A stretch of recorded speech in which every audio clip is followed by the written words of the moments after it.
I've always been curious about dressing as a woman. I remember, when I was younger, slipping into my older sister's clothes and feeling a rush of excitement from wearing pantyhose and heels. However, as I grew older, that feeling faded. I stand around 5'12" and weigh 175 pounds, which gives me a slender build.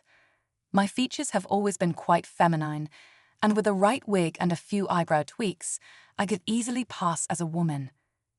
In high school, I was involved in theater, so I became comfortable with makeup and wigs.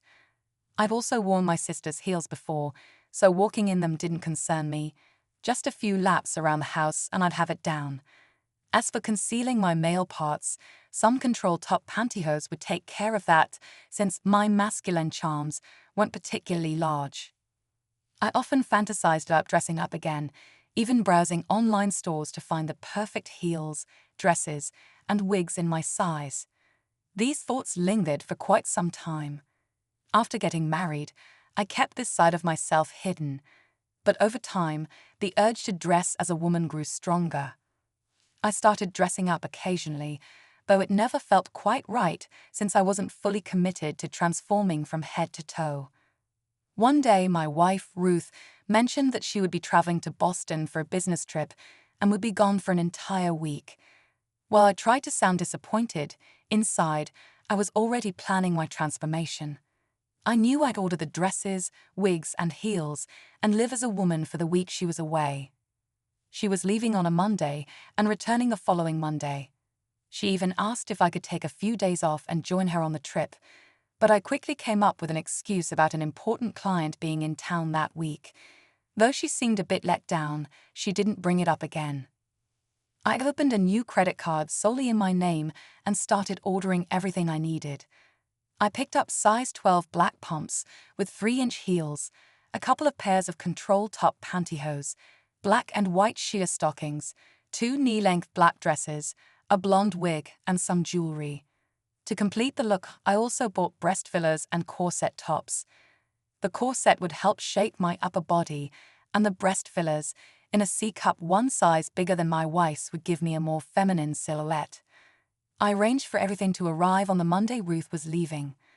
I took a few days off work, telling my office that I'd be in Florida for some personal matters. I had my calls forwarded to my cell phone, so if Ruth tried reaching me at work, she wouldn't suspect a thing. Everything seemed perfectly planned. It was shaping up to be the perfect week of living as a woman. By the weekend before Ruth's trip, I could hardly contain my excitement. I planned to do some light makeup shopping and immerse myself in silky, feminine clothes. I even helped her pack and mentioned that I'd taken a half day off to drive her to the airport. As I carried her bag through the terminal, my thoughts were consumed with fantasies of the heels and dresses waiting for me at home. I gave Ruth a passionate kiss before she headed through security, and we promised to call each other whenever we had the chance. As soon as Ruth was gone, I hurried back to the car and headed straight to the makeup store. There, I picked up everything I needed: makeup and some hair removal wax to thin my eyebrows and soften my beard growth. I spent the rest of the morning shaving my entire body, still in disbelief that I was fully committing to this fantasy. After my shower, I couldn't stop running my hands over my smooth legs and underarms, using whatever lotion and perfume my wife had left behind.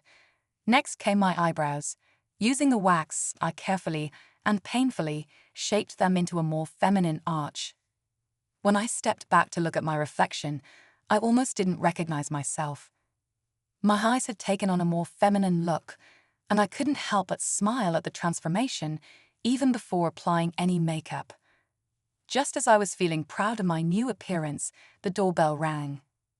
I shrugged off the strange look from the delivery man and immediately tore into the package as soon as he left.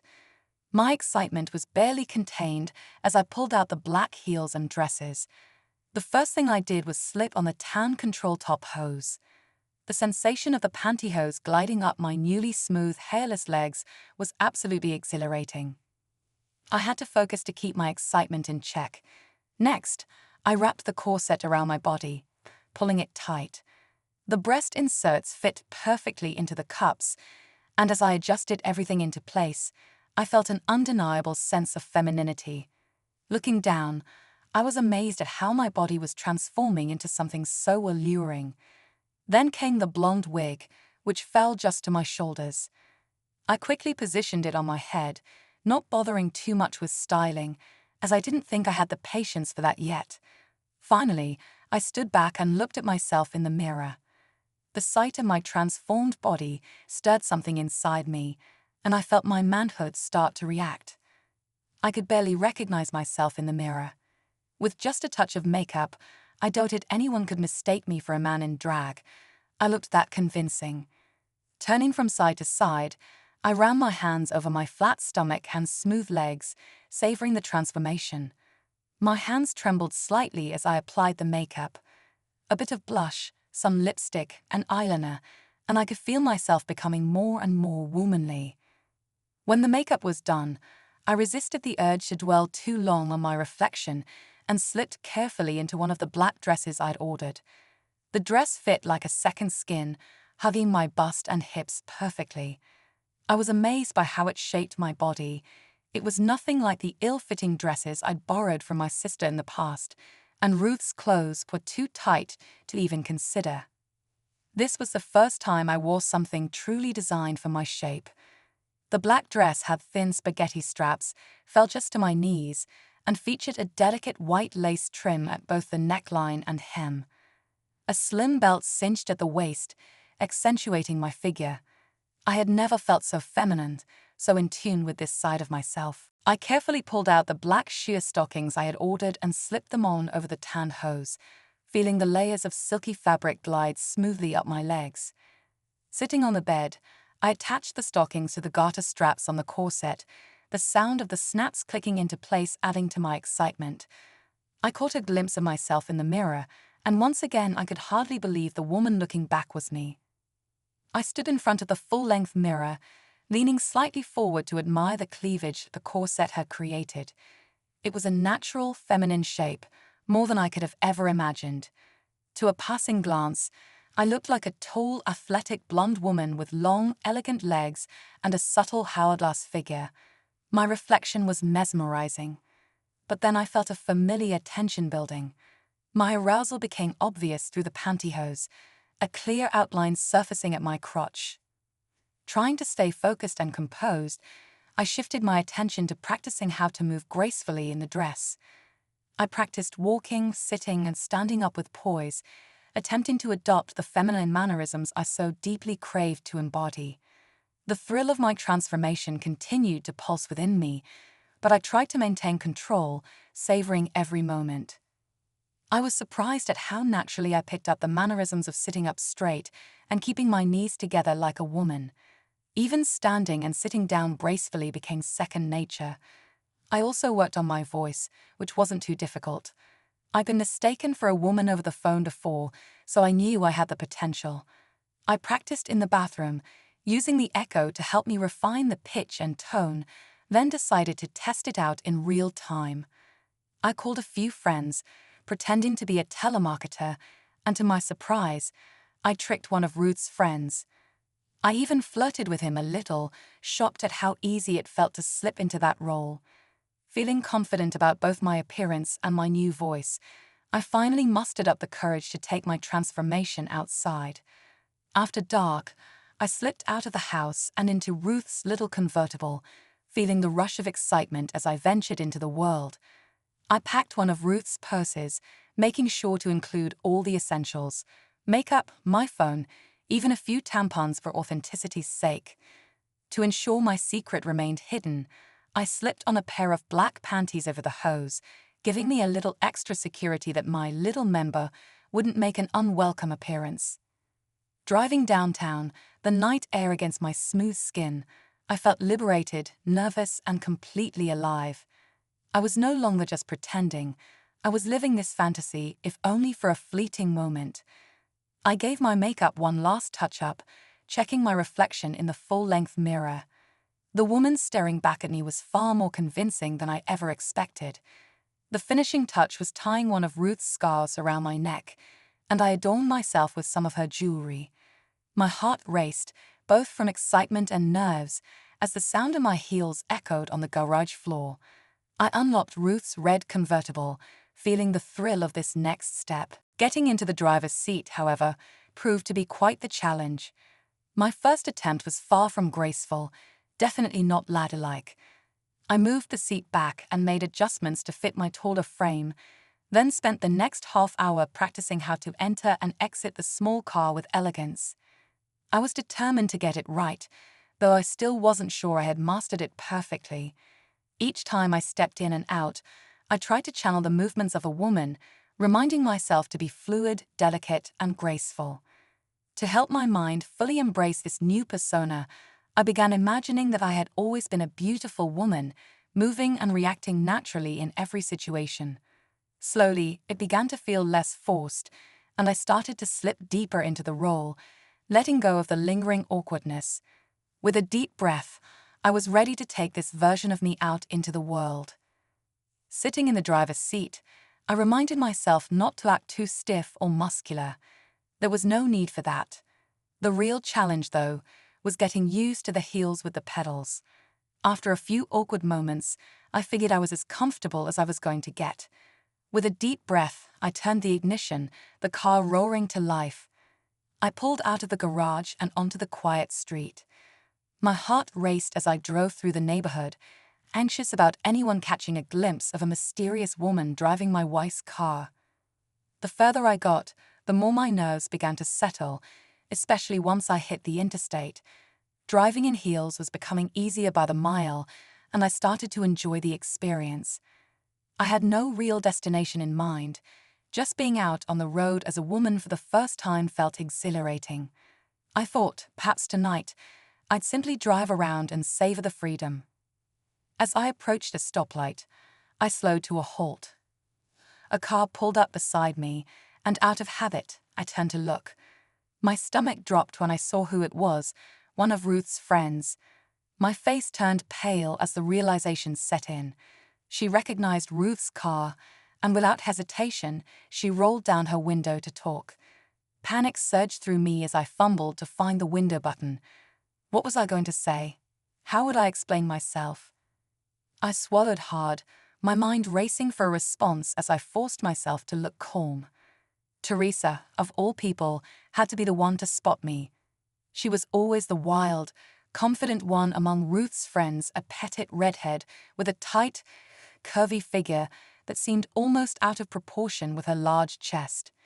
She often mentioned wanting a breast reduction, but I always thought her figure was part of what made her so attractive. And her legs, those were something else. Whenever she wore skirts or shorts, especially with heels, I couldn't help but stare. They were soft, toned, and impossibly sensual. But right now, Teresa was the last person I wanted to run into. As I reluctantly rolled down my window, she leaned over with an enthusiastic smile and immediately screamed for me to pull over. My stomach dropped, but I did as she asked. We both pulled to the side of a quiet, empty block. I watched her gracefully slide out of her SUV, dressed as if she'd just come from a date, wearing a short white cocktail dress, tan nylons, and white pumps that made her legs look even more stunning. Despite the panic bubbling up inside me, I felt a twinge of lust as she approached my car, her heels clicking on the pavement, every step exuding confidence. My heart raced for all the wrong reasons, and I braced myself for the inevitable conversation, hoping she wouldn't recognize me or sense something was off. My heart raced as Teresa confronted me, her tone sharp and direct. "Hi, I'm sorry, but I know the people who own this car, and they're out of town," she said firmly. "I'll call the cops. What are you doing with my friend's car?" Panic surged through me, but I tried to stay composed. "I'm sorry," I replied, trying to make my voice sound as feminine as possible, letting the fear in my tone play to my advantage. I work with Greg, and my car broke down." I lied, keeping the story simple, hoping it would sound believable. He told me his wife was out of town, and he said I could borrow her car. Teresa's expression shifted, and she seemed momentarily caught off guard. "Oh," she said, looking a bit surprised. Her eyes lingered on my legs for a moment, making me even more nervous. I've been to his work before. I don't remember seeing you. Trying to stay in control, I kept my voice soft and feminine, turning the conversation back on her. I'm sorry, I didn't catch your name, I said with a polite smile. That seemed to throw her off a bit. Oh, sorry, she said, backing off slightly. My name is Teresa. Hi, Teresa, I'm Monica, I replied smoothly, the name slipping out before I even had time to think. It sounded convincing enough. I just started working with Greg. He's such a great guy, very cute too. I couldn't believe I had said that, but I figured a little flattery might help sell the story. He's out with some guys tonight, but you can call them later to confirm if you'd like. Teresa smiled, seemingly more at ease. Och, she said, well, I guess that's fine. She hesitated for a moment, then added, to tell you the truth, I had kind of a rough night. If you're new here, would you like to join me for a drink tonight? My mind reeled. This was a completely unexpected turn. I was just trying to get through this without getting caught, and now she was inviting me out for a drink. I swallowed hard, trying to stay calm. What should I do? Teresa must have noticed the hint of fear in my eyes, because she quickly started backing off her offer, telling me about her rough evening. But before she could change her mind, I decided to take control of the situation. I'd be glad to grab a quick drink, I said, trying to sound confident. After the stressful exchange, I definitely needed something to calm my nerves, and I figured Monica would appreciate the company. Still, part of me couldn't believe what I was doing. I thought I had fooled her, but accepting her invitation, that was risky. I couldn't shake the sinking feeling that this could all go horribly wrong. As I followed her to a quaint little bar near Teresa's house, my mind raced with conflicting thoughts. Could I really be so reckless? Spending time with a woman who could easily figure out who I really was. The anxiety gnawed at me, but I kept my composure, determined to see this through. On the way, my phone rang. The sound sent a jolt of panic through me. It was Teresa calling Greg to confirm Monica's story. I quickly answered in the gruffest voice I could muster, doing my best impression of Greg. When she asked about Monica, I pretended not to know at first, playing it cool. Then, as if suddenly remembering, I threw in, oh yeah, that's right, she's borrowing the car. Totally slipped my mind. The act seemed to add a layer of realism, and Teresa seemed satisfied with my response. Once we arrived at the bar, I shifted back into Monica mode, focusing on every detail.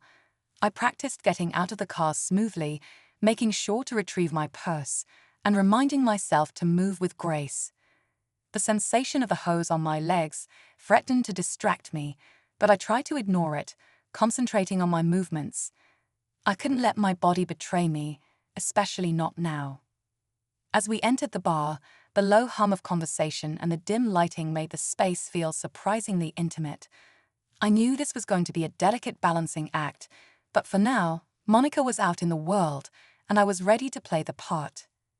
Teresa stepped gracefully down from her SUV, a smile on her lips. I couldn't help but smile back, inwardly amused by the contrast of the situation. Me squeezed into Ruth's little red convertible, and Teresa looking effortlessly elegant while climbing out of her massive truck. As she got a better look at me, I saw her eyes roam up and down, clearly taking in my height for the first time.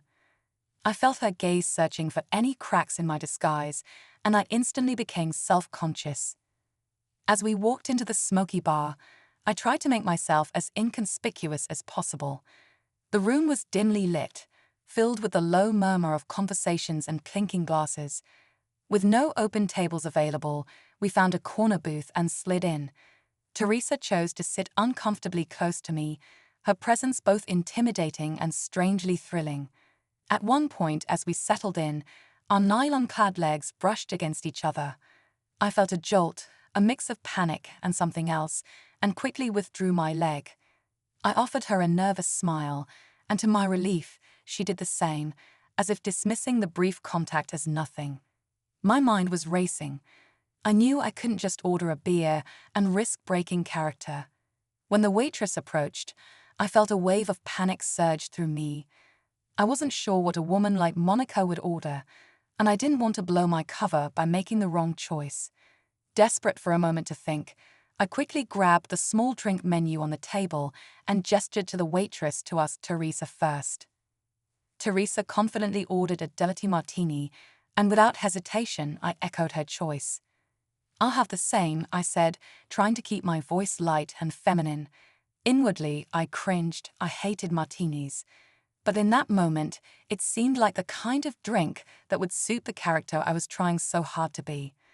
Teresa gave me a curious smile, as if she was still sizing me up, and I tried to return it with the confidence of someone who knew exactly what they were doing. But underneath the surface, my nerves were raw, and I was acutely aware that the smallest slip could unravel this whole charade. The moment after we ordered, a strange silence settled between us. My heart pounded, fearing Teresa might have seen through me or sensed something was off. The anxiety gnawed at me, but I knew if I didn't steer the conversation, the night could take a disastrous turn. I decided to get her talking about herself. It was the safest route and would give me time to settle into Monica. It worked. As she launched into stories about her frustrating date earlier that evening, I found myself easing into the role more comfortably. I crossed my legs, feeling the smoothness of the nylons, and even managed to adopt a cute little laugh. Teresa seemed so wrapped up in her tale of disappointment with men that I could simply nod, shake my head in sympathy, and react to key moments of her story. My mind was constantly occupied with controlling my body, making sure every gesture felt feminine, from how I held my drink to the tilt of my head. When our drinks arrived, I took a cautious sip of the martini, fully expecting to hate it, but to my surprise, it wasn't bad at all. Maybe the transformation into Monica was working more than I realized, because I was starting to enjoy the drink, something I would never have chosen before. As the conversation flowed, I even caught a few lingering looks from men around the bar, watching Teresa and me. The attention, though nerve-wracking at first, began to feel oddly thrilling. But there was something else happening beneath the surface, something I hadn't anticipated. As I sat there, sipping my drink and listening to Teresa's woes about men, I felt an unexpected wave of arousal. It was an intense, almost electric sensation. The thought of being in this role dressed up, playing the part of Monica, with Teresa beside me was stirring something deep inside. My mind wandered, and I found myself fantasizing about indulging in this identity further, imagining scenarios that made my pulse quicken. Despite the growing heat in my body, I managed to stay composed, hiding the arousal behind crossed legs and careful movements. I felt more alive in that moment than I had in a long time, yet I stayed in control, not wanting to let the fantasy overtake the fragile reality I was balancing. Every now and then, I catch myself fantasizing about wild, indulgent moments while dressed as Monica, but I kept those thoughts hidden under my smile and polite nods. This was turning into an extraordinary evening, one that felt like teetering on the edge of danger, and I couldn't help but be exhilarated by it. My heart raced faster, the alcohol making my head swim as I listened to Teresa, her voice almost lulling me into a trance. The strong buzz of the martini was starting to loosen my inhibitions, and I found myself slipping deeper into the role of Monica. The makeup, long hair, and heels felt more natural with each passing minute, as if this version of myself had always been there, waiting to emerge. I kept my wrists relaxed, my movements loose and feminine, and for a moment, it felt like I was exactly where I was supposed to be. Then things took an unexpected turn. Halfway through our second round of drinks, two large men, obviously drunk and a bit sloppy, made their way over to our table. They grinned at us, eyes glazed with a mix of alcohol and bravado. Before I could think of an excuse to leave, Teresa, clearly more comfortable than I was, invited them to sit with us. I felt a pang of anxiety as a burly man plopped down beside me. His smell hit me immediately, a pungent mix of cheap beer and stale sweat. Every time he leaned in to speak, I instinctively wrinkled my nose and tried to lean away, but there was no escaping him. He wasn't entirely unattractive, though. He had dark hair and a scruffy 5 o'clock shadow that gave him a rugged look. I could see why some women might find him appealing in a rough sort of way, but being this close to him made me uneasy. His presence was overwhelming, his energy almost suffocating, and I had to focus hard on keeping my composure. Teresa, on the other hand, didn't seem bothered at all. She was actually enjoying the attention, welcoming the little touches and the closeness of the man next to her. I tried to mimic her ease, laughing softly when the man beside me made a joke, though my laughter felt more like a nervous reflex. His arm brushed against mine as he leaned in again, his breath hot with the smell of alcohol, and I forced myself to stay calm. This was just part of the act, I reminded myself. Monica wouldn't be rattled by this, so I couldn't be either. Yet beneath the surface, the tension was mounting. I was still riding the strange, thrilling wave of arousal from earlier, and now, with this man sitting so close, that feeling was only growing. It was a bizarre mixture of discomfort and excitement, a line between danger and desire that I hadn't expected to walk. The situation was out of my control, and though part of me was ready to bolt, another part wanted to see just how far this could go. I glanced at Teresa, who was fully engaged in conversation with the man beside her, laughing and leaning into him. I had to keep up, had to stay in character, even as my pulse raced and my thoughts swirled with a heady mix of alcohol and attraction. I smiled at the man next to me, hoping it looked genuine, and braced myself for whatever might come next. As the night wore on, the conversations between Teresa and her guy shifted into full-blown flirting. It didn't take long before they were wrapped up in their own little world, exchanging glances and touches that quickly escalated. I tried to stay focused on the man next to me, Elliot, as he introduced himself. He was talking about his time at a local college and how he wasn't into the small girls on campus. I smiled and nodded, doing my best to remain polite, but the entire time I was fighting to maintain control. I could feel the weight of my performance bearing down on me. I didn't want to show interest in touching or flirtation, but at the same time, I couldn't afford to break character. It was my first true test as Monica, and I had to keep the illusion intact. I sipped my martini, trying to relax, reminding myself to move like a woman, smile like a woman. Elliot's presence was intense, but I tried to keep the conversation light, hoping we could stay in the realm of small talk. But by the time we were on our fourth round of martinis, the buzz had gotten stronger, and so had Elliot's boldness. My worst fear began to materialize when I glanced over at Teresa, who was now fully engrossed in a make-out session with her guy. My stomach flipped. They were lost in their own world, leaving me alone to deal with Elliot. Elliot's hands were no longer content to just rest on the table. They began creeping toward my legs. The first brush of his fingers sent a jolt through me. I froze for a moment, unsure how to react. His hands were surprisingly soft but firm, and despite my internal resistance, the touch felt good. Too good. I was starting to feel a dangerous mixture of nervousness and arousal as his hand slipped further up my thigh, edging beneath the hem of my dress. Panic started to set in, but somehow I kept it hidden beneath a nervous smile. I pressed my legs tightly together, crossing them defensively, desperate to avoid him discovering the truth. Thankfully, my body hadn't betrayed me in the worst way. My little friend stayed limp, but the pressure of his hand, the alcohol in my system, and the surreal nature of the situation were making it harder to stay calm. He leaned in closer, his eyes fixed on mine, and I could see that look of intent. I wasn't sure what to do. His touch was crossing lines, but a part of me didn't want to pull away. Maybe it was the alcohol, maybe it was the intoxicating thrill of being seen as someone else, but I found myself submitting to the moment, locking my legs together to keep him from getting too close, yet surrendering to the intensity of his gaze. I smiled back at him, my heart pounding in my chest.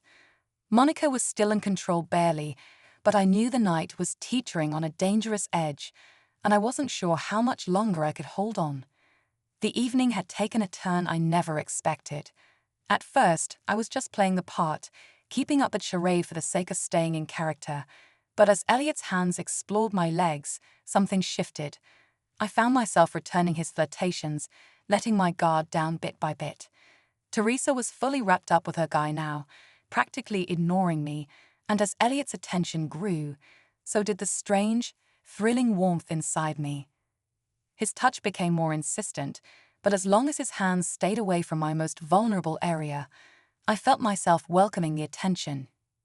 It was as if the mix of his scent, a heady, bitter combination of beer and sweat, and the charged atmosphere of the bar had wrapped me in a sensual fog. His arm draped around me felt solid, almost comforting, and before I knew it, my own hand had landed on his leg, resting there like it was the most natural thing in the world. I'd never thought of myself as homosexual. In fact, men had never been my type at all. Yet, sitting here as Monica, something felt different. It wasn't just about sex or attraction to Elliot, it was the way he was responding to me, validating me in this role, making me feel seen and desired as a woman. The more his hands roamed, the more curious I became.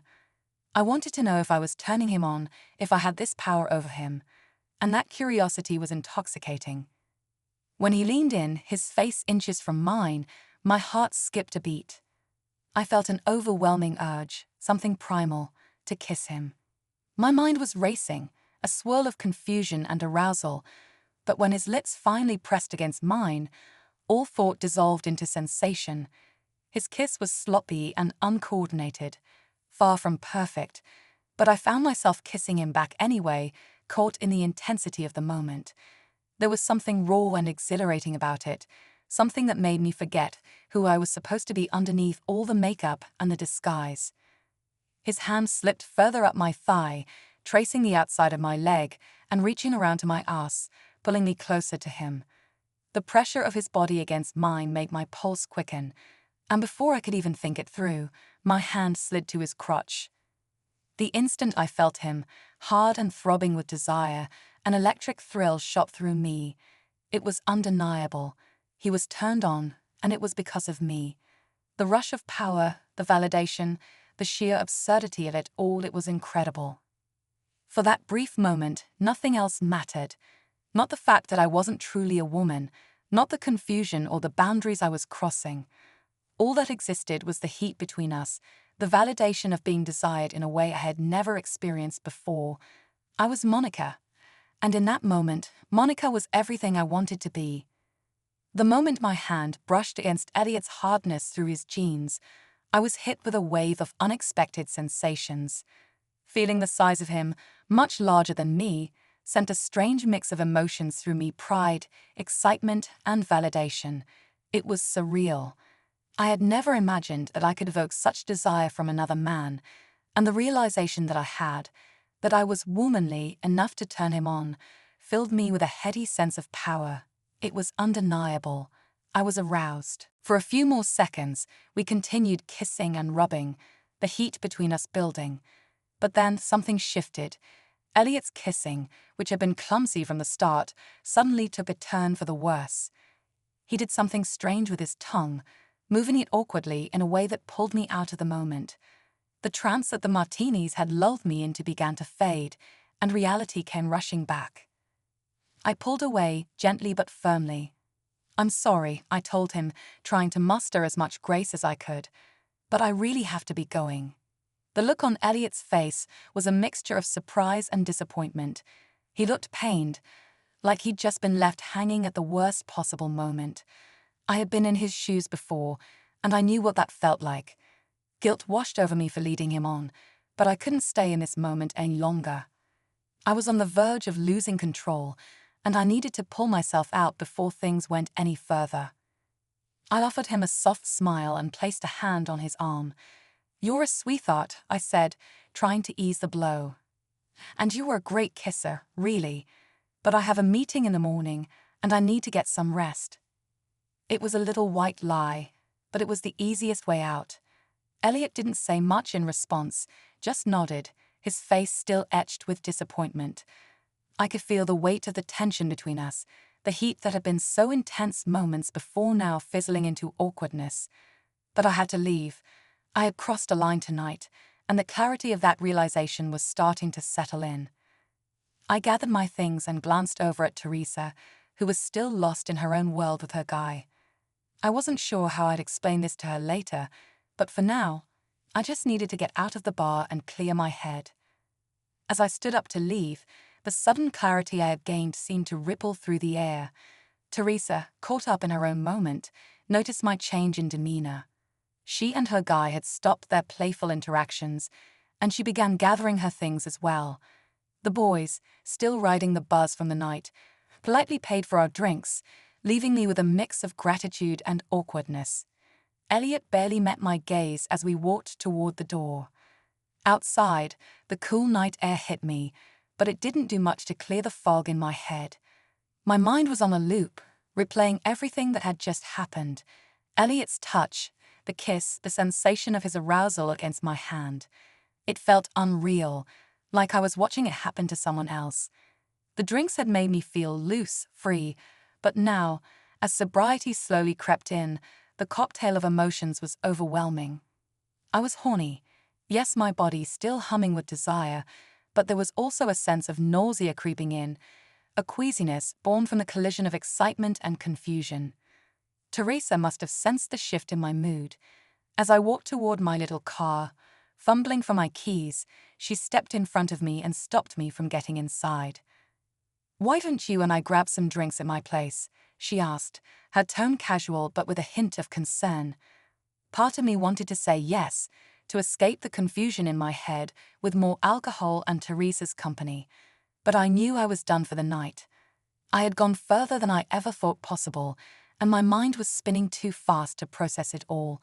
I needed space, time to come down from the high of the evening and make sense of what I had just experienced. I shook my head gently, offering her a tired smile. "I think I'm done for the evening, Teresa. I just need to get some rest." She looked at me for a moment, like she could see the turmoil churning beneath my calm exterior, but she didn't push. We exchanged quick goodbyes, and I watched as she headed off, disappearing into the night. Sitting in my car, the silence felt deafening. The echoes of the evening were still pulsing through my veins: lust, power, confusion, all mingling in a way that left me feeling both alive and unsettled.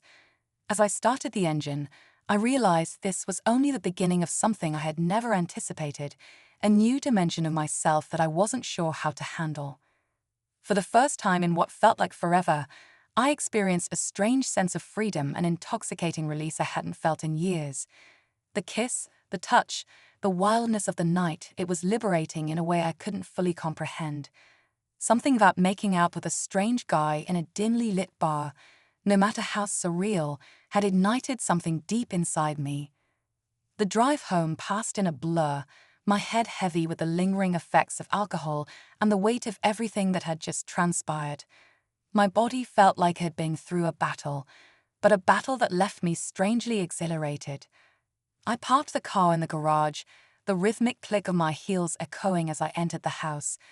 The scent of cigarettes, the faint traces of Teresa's perfume, and the raw mix of bar smells still clung to my hair and clothes. I kicked off the heels, feeling the immediate relief wash over my feet, and paused in front of the mirror. My reflection stared back at me, still made up, still dressed as Monica, and despite everything, I couldn't help but feel aroused by what I saw. The woman in the mirror was sexy, powerful, and for a fleeting moment, I admired her with a kind of hunger that took me by surprise. Then my phone rang. It was Ruth. My stomach sank as I answered the call. Teresa must have told her everything. Ruth's voice was tight, a controlled fury simmering just beneath the surface. I could feel the tension through the phone. She was angry, angrier than I had anticipated. The words spilled out of her, sharp and cutting. I felt trapped, cornered by my own actions. There was no hiding from this now. I knew the only option I had left was to tell her the truth, so I started haltingly at first. Then the words came tumbling out, a confession of everything that had happened. The bar, the drinks, Elliot, the kiss. I left nothing out. There was silence on the other end of the line. Ruth was in complete shock. I could hear it in her breathing, the disbelief hanging in the air. "I'm coming home," she finally said, her voice cold and clipped. "I can't believe this. I'll be back immediately." My heart sank. It wasn't going to be the week of solitude and reflection that I had been expecting. No, Ruth was coming back, and I had no idea what that meant for us, for me, or for the person I had started to become tonight. And just like that, the night's freedom, the thrill, the release, came crashing down, leaving me alone in the silence of my house, with only the lingering echoes of what I had done. As I stood there in the dim light of the hallway, the weight of Ruth's impending return bore down on me. My heart raced, but as I looked at myself in the mirror one last time, something shifted. The panic I had felt moments earlier was replaced by a quiet determination. This was a part of me I couldn't deny any longer. This need for freedom, for self-discovery. And maybe, just maybe, Ruth will understand.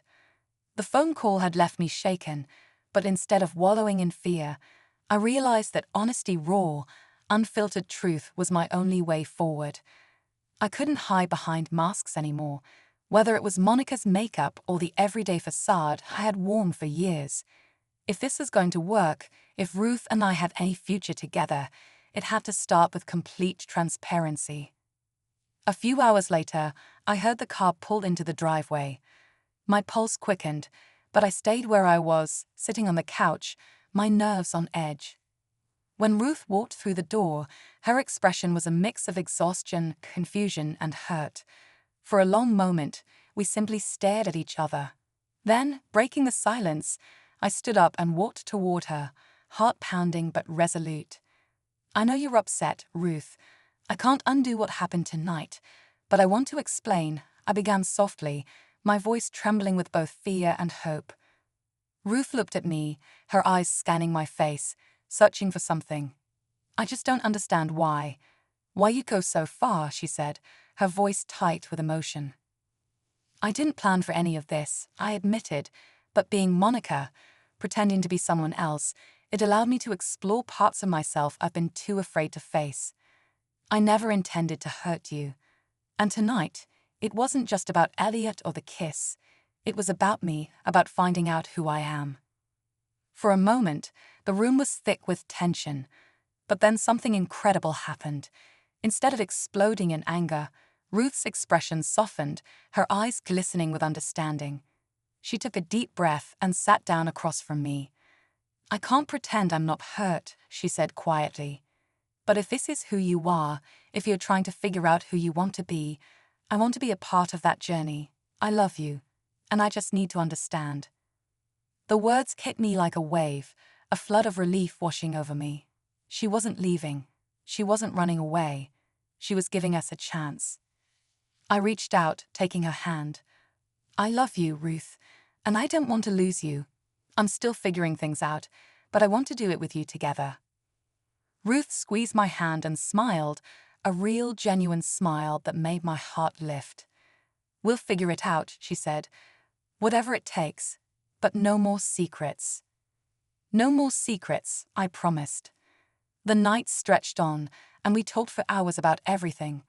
About Monica, about the thrill of the experience, about how I felt in that role, and about the complexities of identity I had never fully grasped until now. We laughed, we cried, and for the first time in a long time, I felt seen, truly seen. As dawn broke and soft light filtered through the windows, I knew that the road ahead wouldn't be easy.